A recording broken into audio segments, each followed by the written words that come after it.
জগন্নাথ মন্দিরের প্রসাদ আমরা রথের পরের দিনই পেয়ে গেলাম, কিন্তু দেখো লেখা আছে জগন্নাথ ধাম প্রসাদ বলে। তো চলো এবার দেখে নিই এর মধ্যে কি কি আছে। অনেকেই জেনে গেছো, অনেকেই পেয়েছো, আমরা ঠিক আজ রথের পরের দিনই পেয়েছি।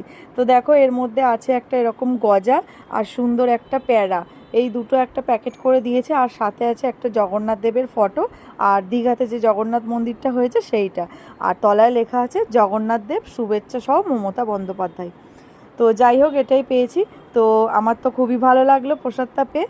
জানি এটা আমাদের যে কোনো এখানকার দোকানেই তৈরি হয়েছে, যদিও এটা সত্যি সত্যি দীঘা থেকে আসেনি প্রসাদটা, যেখানে যেখানে দেওয়া হচ্ছে সেখানকার মিষ্টির দোকানেই হয়তো তৈরি হচ্ছে।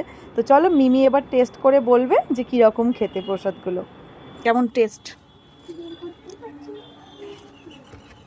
ঠিক আছে ঠিক আছে ঠিক আছে, তুই খা। এদিকে ঘুরো, কেমন খেতে? ভালো, গজাটা খা। ভালো খেতে। নে এবার প্রণাম করে নে। রথযাত্রার পরের দিন আমরা জগন্নাথ দেবের প্রসাদ পেয়ে গেছি, তাই তো?